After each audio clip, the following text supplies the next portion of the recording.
Hi friends, where did February go? Is it just me, or did New Year's Eve just seem like a hot minute ago?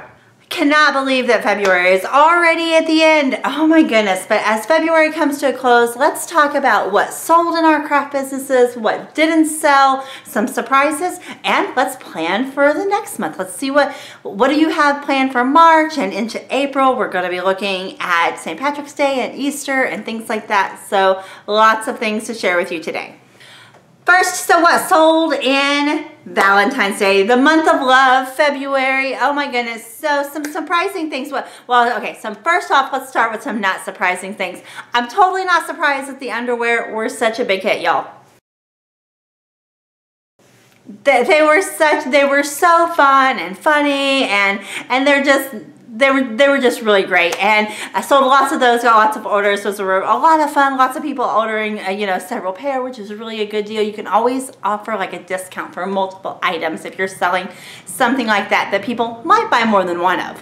One thing that I offered, I mentioned last month in my video, check that out below. One thing that I offered was flasks. I thought that might be a good guy kind of gift.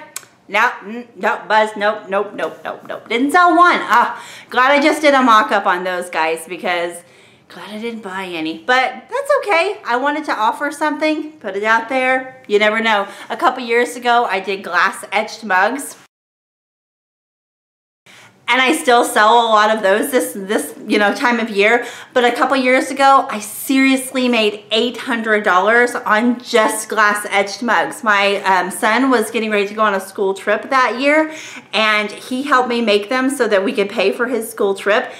And we pretty much paid for the whole trip in like 2 weeks because of these glass etched mugs. So you just never know. But they're still a hit. They're still great. They're still customizable.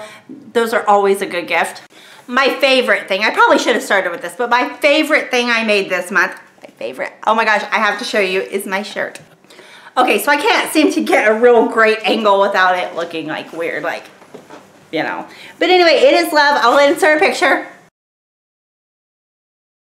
But the fun thing about this shirt is that it's sentimental, because see, while the heart is just a Google image that I found, but the word love is actually in my mother's handwriting. I took an old card, I think it was from my graduation or something, that my mom had put love mom or I love you or something, and I just made that into an image and put that onto my shirt, and I'm telling you, it is my favorite shirt. It's my favorite shirt. Now, you're probably going to see it in a lot of videos because I'm pretty much, I just want to wear it every day. I love it. My mom passed away a few years ago, and so it's super sentimental to me. I absolutely love this shirt. I really think that it's something that I'm going to offer for Mother's Day, and maybe do some little towels and different things, or aprons or something. I don't know. I'm really just, my brain is just working.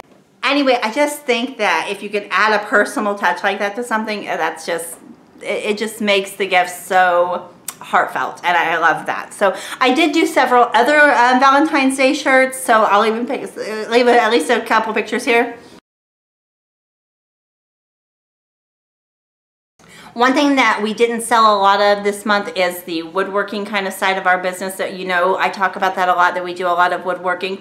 And this is just real life. This is what I love about these videos, is because I can just share with you how your business is going to follow just real life, especially if you don't have a lot of employees, or you don't have any employees. We have a couple, like our family gets involved and our kids, and we have a couple people that might come and help once in a while. But as far as actually having employees, we have just not done that, because we both still work full-time.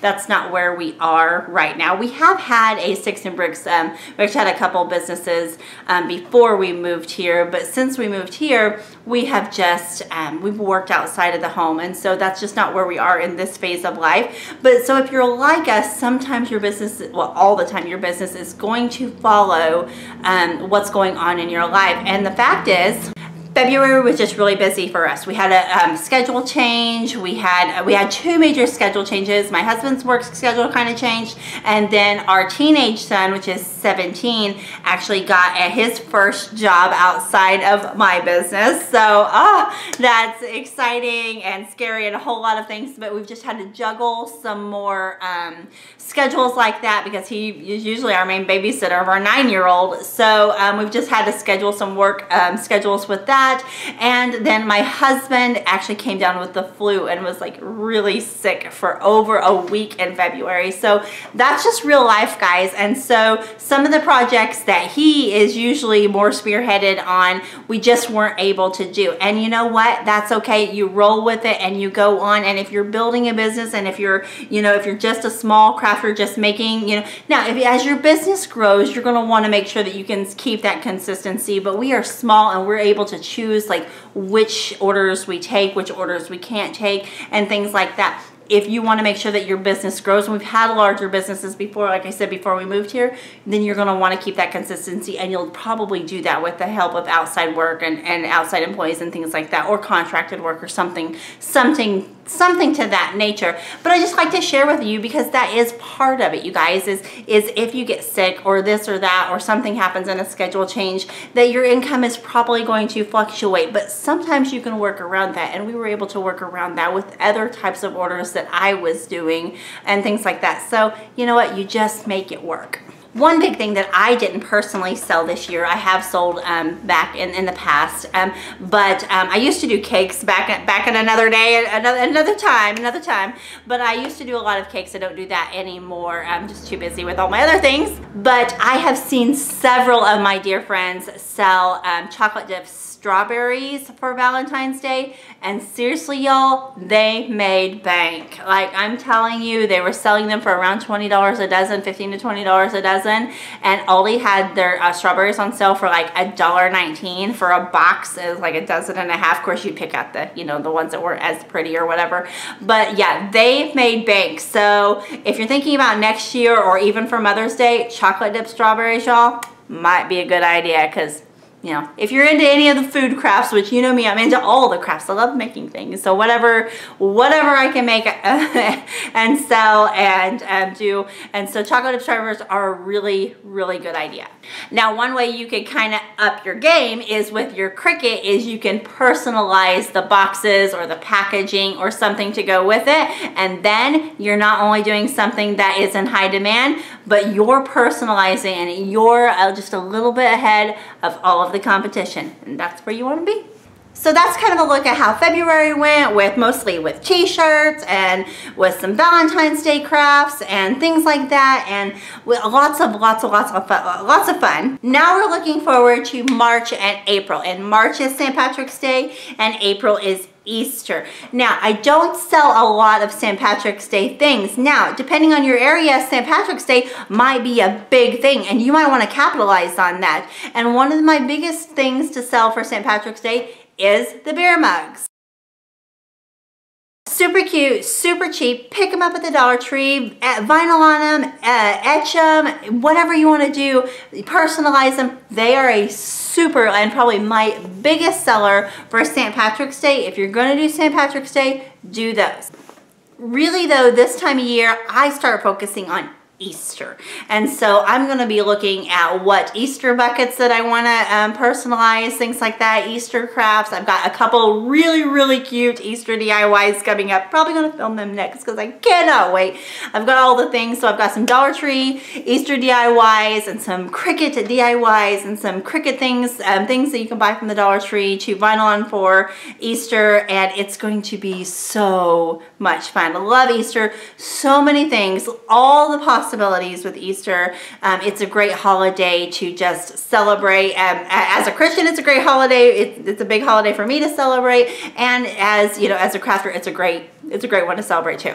So start planning now. What are you going to sell for Easter? I always like at the end of the month to kind of jot down in a notebook or journal what did well, what didn't go well, what I kind of want to remember for next year, because honestly, sometimes I just don't remember, like, what did I sell? What did I do? You know, if I gave a special gift to somebody, I like to write that down because it never fails. I'm like, oh, what did I give them last year? And so it's really nice to write those kind of things down. And then I start planning for the next month. And I always always try to pick out 3 or 4, 5 or 6. It just depends on the season, and it also depends on the holiday. So for example, like with Easter, most of my things that I'm going to sell are going to be geared towards children because it's going to be with the baskets and things like that.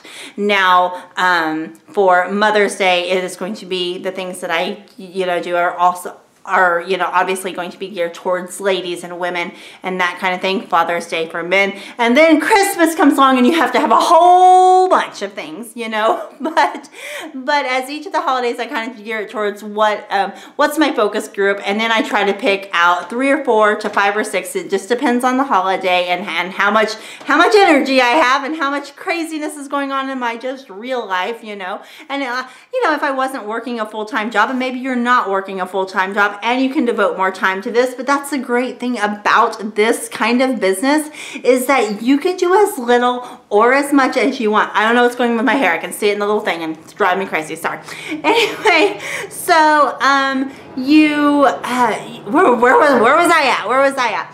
But you can just make it personal to you. So if your schedule is really busy, maybe you just say, okay, I'm going to offer 1 thing, or maybe I'm going to offer 2. Maybe I'm not going to offer a lot of different things. But maybe if you have a little more, you can say, okay, I'll offer 4. But if this is your full-time and you're really wanting to make, this your full-time income, maybe you offer a few more. You can just do it whatever fits your style. And that is just the beautiful thing about this kind of business. So let me know in the comments, what did you guys sell really well? Were there any surprises for, Valentine's Day? A few years ago, one of the things I didn't offer, just simply because of my schedule this year, is I didn't offer like balloon deliveries and things like that. And sometimes I do. Sometimes I offer some kind of personalized, like teddy bear and balloons or flowers or something. And I delivered that, and I did hundreds of orders. I think 3 years ago I don't even know, but I just didn't have that time in my schedule this year. So that is something I didn't offer. And again, that goes back to it's your schedule and you get to make those decisions, which is awesome. So, but were there any surprises? Did you sell something that you're like, whoa? Because isn't it crazy how sometimes you're like, oh, I think this is going to sell, and then nothing, doesn't sell at all. Or you're like, well, I'll make one and I'll list it, or I'll do this, and then it turns into like wildfire. It's crazy. Isn't it crazy how that kind of happens sometimes? So were there any surprises? What are you looking forward to? Are you guys going to do a lot of St. Patrick's Day things, or are you just skipping towards Easter? What are you guys doing? Leave me a comment below. Thanks for watching, guys. Be sure to like and subscribe to my channel. Hit the notifications thing so you get notified. I am going to be trying to do more videos. My goal is always to have a video a week, but I really would like to have 2. So, and I do have a lot of Easter things to get out there for you guys. Like I said before, lots of Dollar Tree things, lots of Cricut things. So be sure to stick around for that, guys. Anyway, thanks again for watching. I'll see you guys later.